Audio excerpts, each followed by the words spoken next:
So I understand earlier in your career, you were kind of a one-man operation in terms of making sales calls, buying product, delivering. Tell me how that all went for you. I had been calling on a company called Western Gillette, and Andy Anderson was over there, the parts manager, and I would show him the Grody lights. Grody had come out with a new light called Duramold. And finally one day, after over a year calling on Andy, he said, Jim St. Marie would like to see you in the office upstairs. Prepared for this presentation, walked in the office a couple days, or a week later, I guess it was, my appointment was. Made the presentation, left that, not knowing where I stood on the business. Mm-hmm. And the next day, Andy calls me up and said, Gordon would like to talk to you.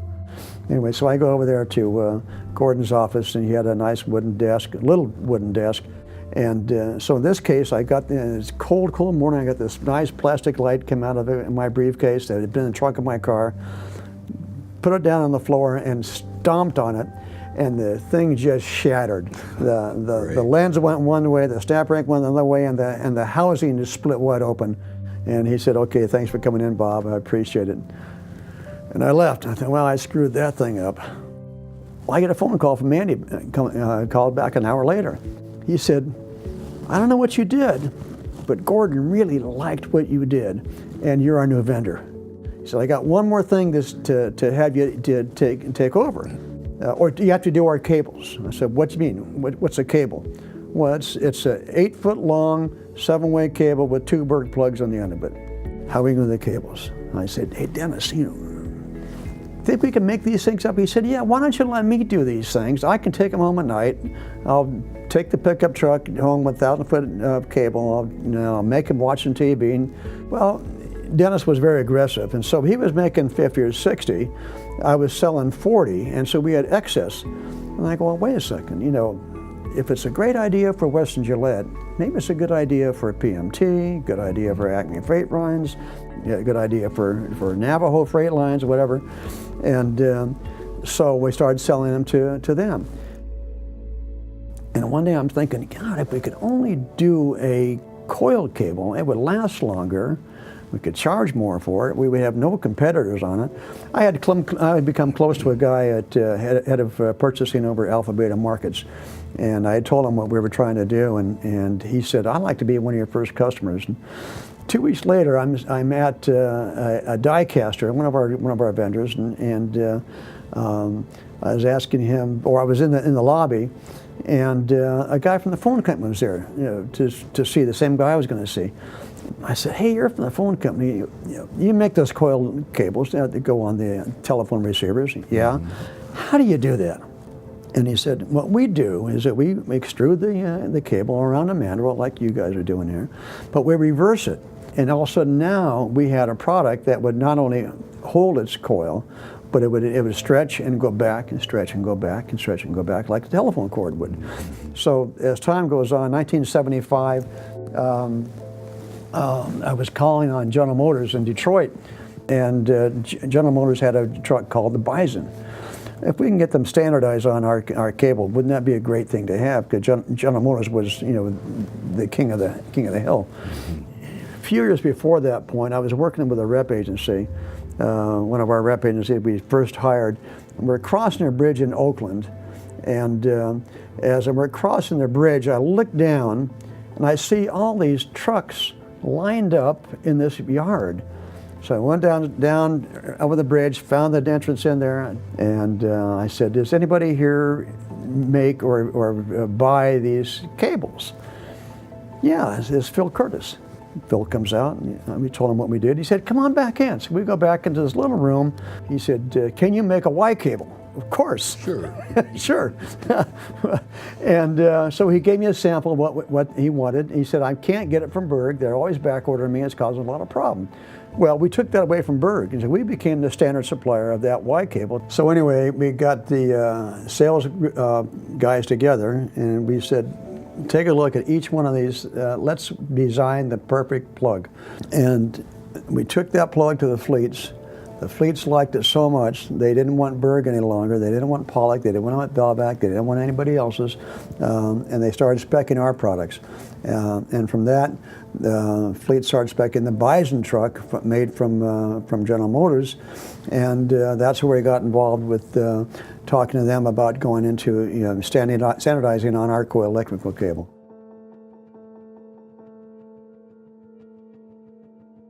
When did we start being full-time manufacturers, and what did we do at that point in terms of manufacturing our own products? Well, we started manufacturing our own products about 1979, 1980. Okay. We started with the plug, and that became successful. And then maybe a year or so later, we came up with a socket.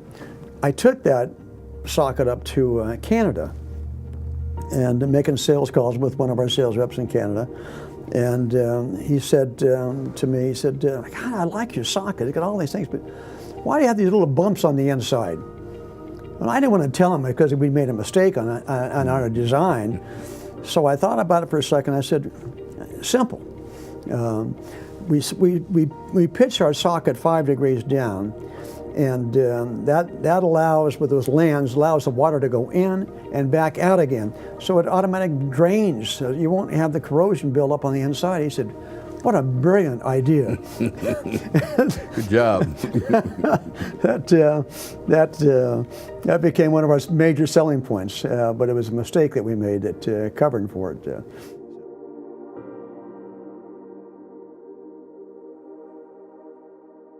Phillips has always been known as a solutions-oriented company, as we've seen with your reverse coiling of the cables and then moving into the plugs and sockets. What are some of the other signature products? How did the evolution of that stuff come about? Well, everything comes from the fleets. First of all, you have to have a salesman recognize what a problem might be. Then you talk to the fleet and say, if you had a coil cable, we could solve the problem and give you a longer life out of it. Yeah, it's going to cost you more, but now you're not having downtime, you're not having maintenance time, you're not having things that cost you more. So it's conversations with fleets. Our socket breaker is a good example, and we developed the one that slides in both sides, from all directions, and that solved that problem. So it made the life much easier. Now we had a product that no one else had. The quickie is a funny story. If we were to make this a glad hand with a quick release valve in the center point of the tractor-trailer combination, we can release the air twice as fast as we can from a quick release valve at the rear of the trailer, because you can't get the brakes off until the air is out of the system. Yeah. So anyway, John then explains to me, hey, listen, if we get the brakes off twice as fast, that takes the drum and the brake shoe off each other, so the brakes are going to last twice as long, the drums are going to last twice as long, and it's safer to run the wheels to be cooler. They won't lock up, they won't glass up. All these things that it was going to solve. Okay, we're going to build it now. And so we start building it.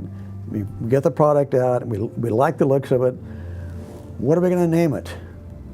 And Patty Peterson, who was my secretary at the time, said, well, what does it do? I said, it exhausts air quickly.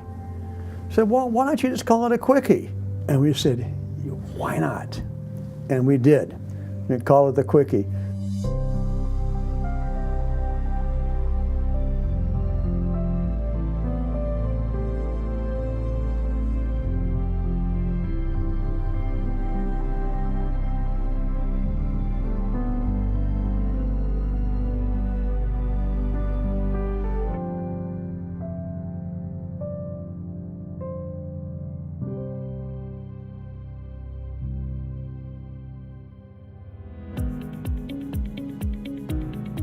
What about internally? You still doing a lot of the sales? Or are you managing the company day to day?